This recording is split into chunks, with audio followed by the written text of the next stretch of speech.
You know, Xbox and, well, consoles in general, get this shit off my screen, has made a lot of decisions that are anti gamer. Like, I remember when Xbox said it wanted to be just an entertainment console instead of just a gaming console.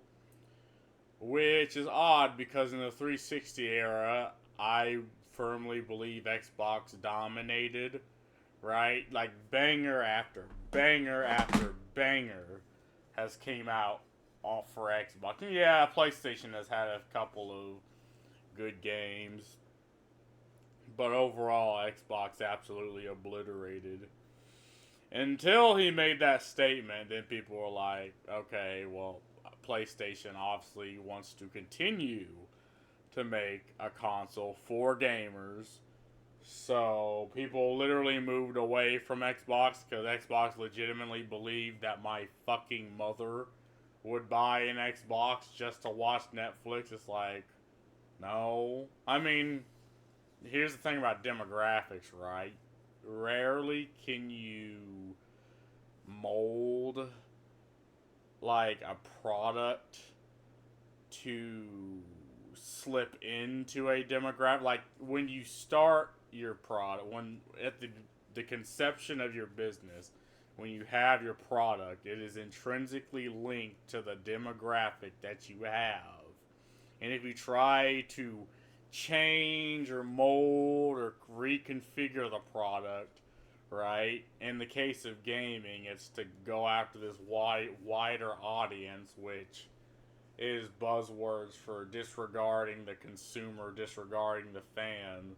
It rarely ends up working. Like we see this with Star Wars, right? We see this with IPs such as Game of Thrones in the last season, or Last of Us Part 2, right? In every situation where they try to reach the quote unquote wider audience, it universally fails because it runs off the assumption that whatever business decision you make, the consumers, your demographic that consumes your product, the gamers, will just go along with it. But we see now that that's not what people are doing. That's not what gamers are doing. Like in the case of Helldivers, right? The gamers universally hated that change whenever they tried to link you to the PSN account on PC. They universally disliked that, and they bombed the fucking game with dislikes. So, and this odd decision that Xbox is trying to do, it's like now, like, and I've heard from insiders that it's less Xbox and more Microsoft gaming. Like, they're trying to become the Netflix of gaming, which is why they're buying up companies. Microsoft is buying up companies. The one game that actually gave you a reason to buy Xbox, which was Hi-Fi Rush, and was popular, that studio was shut down, right? And like these aren't decisions made just on a whim, right? They want to suck up IPs because they believe that the market is intrinsically linked to these IPs and will buy whatever product they come out with just as a base. And they want, just buy up studios, shutter some of them, keep a couple of them, you know, put out that one or two quadruple A game where they just pour money into, have the game library of like older Xbox and older titles and a couple of new ones. And that's just what they want to be, right? They don't want to have the Xbox identity anymore because that has weight behind it. They want to become something completely new, something completely baseless, and something that's cheaper to maintain, but also again has all the IPs of the past that Xbox had. So like Halo, Forza, Fallout is what they want. So Xbox founder reportedly mourns the loss of its identity. It's not Xbox anymore, it's Microsoft Gaming, and this is what happens when corporations roll in and snatch up, like, they make business decisions. They do not make artistic decisions. They do not make consumer decisions. Every decision they make is, how does this make us money? Because again, they're ran by suits that probably don't even care about video games. Like, they probably have never played a video game in their life, but they want to run game companies like they're just any other brick and mortar company, right? Mass produce products, sink in investment money, maybe even ESG on the download. It's what they want. But we see that gamers just do not appreciate this. They do not go for this, and people are seeing that what Microsoft is doing, they're effectively doing what EA used to do, and we absolutely obliterated EA. Like, EA has become the piss pot of gaming and entertainment as a whole.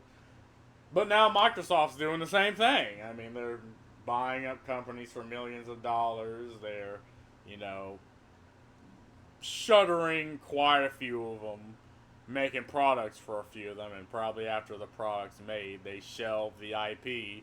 Not that they'll entirely do anything with the IP, but it's because they don't want others to do anything with IPs, and this is why I believe IP adjacent markets should exist. Because again, when you have something, I've said this in probably other videos, when you have a situation like Star Wars going under, you have yet another goofy sci-fi that ends up doing what the consumer wants, and they're like, oh, well, I guess I'll move to this. It's what was going to happen with Trench Crusaders, but because community managers want to play empire building in these communities, I mean, yeah, people just being turned off automatically. They also point to stagnant Game Pass growth as a factor behind Microsoft's. Because, yeah, exactly. I mean, the Game Pass, and to be honest, this is legitimately a good product. Like, I have an Xbox account, but I don't know why I even pay for it anymore. Like, the only games I play on my Xbox will be Elden Ring. If Cyberpunk ever gets on sale, which it never will, I'll probably end up buying it on PC and modding it and playing through it again. Right? I play this game called Anvil, which is made by a South Korean company. It's an alright game. Exoprimal. But I haven't played those two in a while. I mean, I played Warframe, but Warframe was moved to being cross-platform, and I did that in a heartbeat. And I feel like that's the future of gaming, is moving to cross-platform. Because again, Xbox and PlayStation are making some pretty shitty decisions. So it's like, why not just be cross-platform at this point? You know? Xbox founder reportedly mourning the loss of it, referring to it as Microsoft Gaming. Earlier this week, Microsoft shuttered acclaimed studios Arcane Austin and Tango Gameworks after just purchasing them a handful of years ago. Hi-Fi Rush fans mourn the critically acclaimed game in particular. Yeah, exactly. This is literally what I talk about. I don't read these articles ahead of time. I just see the headlines and be like, okay, well, there's something I could say about this. Despairing at the thought that even launching a beloved game might not be enough to save a developer from closure at the hands of a mega corporation. Now, IGN has spoken with two Xbox Gold founders about matters internally at the company and within the context of Microsoft as an overseer. I had lengthy conversations with a bunch of Xbox founders, and we all came to the same conclusion. It's no longer Xbox. It's Microsoft Gaming. One founder reportedly told the Alley, yeah, I mean, like I said, they want to just be the Netflix of gaming. They want to just hold IPs close to their bosom because some people will buy them off rip just because they're popular. They don't want to create anything new, or if they do, like Hi-Fi Rush, they want to just shutter the company and I guess live off the profit or something, live off the investment.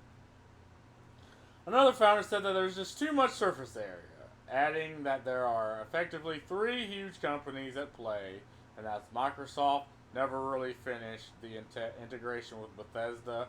The founders also pointed out that Activision was three times the size of Xbox and was when purchased, and Xbox reportedly having almost 30,000 people is proof of how vast the company has become. Exactly, they're just buying up major companies, major IPs, but they're not really doing anything. Like, other than Hi-Fi Rush, like, they're not really putting out games. Like, maybe they're starting a couple of companies, but I don't know. The reason it seems to be so inconsistent with previous Xbox leadership team statements is that these decisions probably aren't being made by Phil Spencer.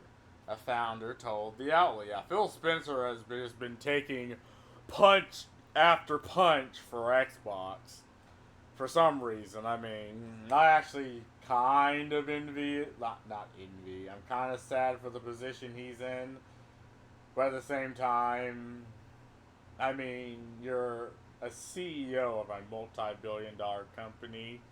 Taking the punches is kind of the point, you know. This is all getting dictated by Satya Nadella, Microsoft CEO, and Amy Hood, Microsoft CEO. And this all stems from the Activision acquisition. Wow, that's a word. Activision acquisition. Activision acquisition. The founders also contrast Xbox situation now with that of when they first made the move to purchase Activision in 2020.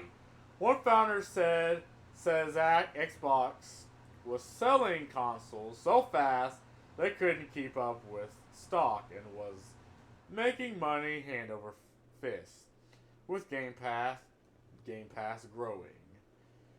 Oh my god, my eyes. So me Activision acquisition. So the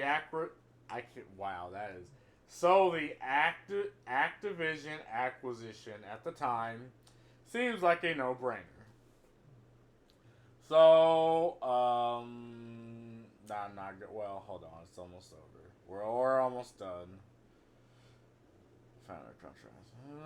Da, da, da, da, da. What happened since then, the founder believes, is console sales are down, and there have been a post-COVID-19 pandemic recession, and Xbox Game Pass growth has slowed. Earlier this week, one veteran analyst stated revenue from subscriptions like Xbox Game Pass has barely grown over the past 2 years, which could very well explain Xbox's decision to shutter the fourth Bethesda-owned studio this week. I mean, yeah, people, and it's not just that. I mean, people are moving to PC more and more, or at least moving away from or not buying up major titles anymore because of the changes and because of the flaunting of IPs in the past. And, well, I mean, people are just discovering other means of, entertainment, such as anime. It's like, you would think at a time where and I shouldn't talk about this because that's not the point of this video, you think at a time where you're forced to stay indoors that it would increase the sales of consoles and games, but no, apparently it has slowed. And most of this is just the decisions Xbox made, so I'm not really trying to take the blame off of them, but I mean, that's just the way things are. Elsewhere, Samus Blackley, who helped design the original Xbox, reacted with the dejected emoji to a tweet highlighting the Microsoft Gaming's portion of IGN's report. There's nothing to say that Blackley is kept apprised of goings on within Microsoft and Xbox, but the veteran designer clearly doesn't like Xbox being taken over by Microsoft. Yeah.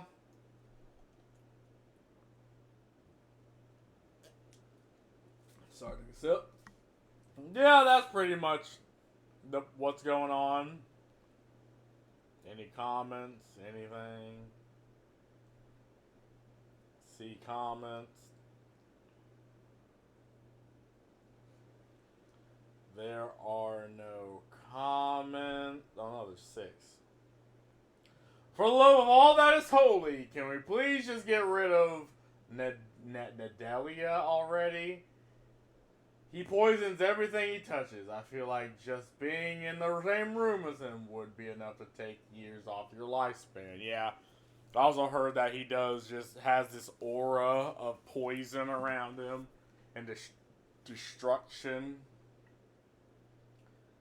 You speak with Xbox founders, name, sources. I call bullshit again for the last time. ZeniMax asked Microsoft for the studio closure before the entire company collapsed. That's the end of it. Also, Xbox in 2024 is beyond that limit.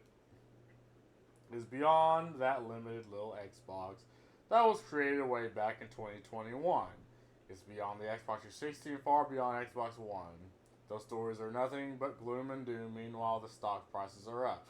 Dividends are at their highest, and Hellblade, Avowed, and Indiana Jones are all dropping soon. Nice try, though. Again, the stocks are up, but again, Microsoft itself refuses to even call itself a gaming company. And yeah, maybe Xbox as a whole is beyond the Xbox original and 360. But again, 360 so objectively had more titles and gave you more of a reason to have a console, or even over fucking PC, than they do now. Like nowadays, there's everything hits PC eventually. You just gotta be patient. Xbox One and even the new Xbox Series X, they don't care to even create games, and when they do create reasons to have an Xbox, they shutter the studio and live off the dividends, right? So again, I don't know where you're coming from, but Xbox clearly is taken aback. And again, stock prices are up simply because it's just people are playing using the pass, and I guess they're pleasing their shareholders, which is a completely different sector of business outside of the consumer. But again, I'm arguing from the side of the consumer. There are very few products that is worth getting an Xbox. Pretty foolish to think there's ever anything but Microsoft gaming. I mean, it was more than Microsoft. Like, having an Xbox was an identity. Like, the whole console wars of Xbox versus PlayStation. Then for a little bit, like, Nintendo pulled past, but then fell back. And again, from the perspective of the consumer, not the shareholder, right? At the time, those were some good fucking times. Now, not so much. There's no reason to have an Xbox. I mean, I guess if you want the past and you want to play certain games for free, but you're paying a subscription service, that could go down at any time, right? And at any time, any product you have on that Game Pass can just be yeeted from it for any reason, even if you've already have it. So it's like, again, what is the reason to have an Xbox? Well, I guess to have something that's simple and consumer friendly over a PC. But again, for any reason, Microsoft could go in the fucking shitter and you'll just be left holding the bag. And they're absolutely not going to refund you, so. And since everything's moving to digital anyway, right, that just doubles that prospect. But, I mean, anyway, all I gotta say about this is it's a shame because I have an Xbox and it's just effectively a paperweight. Like, once I play through the Elden Ring DLC, I mean, unless they come out with more, there's really no reason for me to keep the Xbox. I mean, But that's all I gotta say about this. Peace.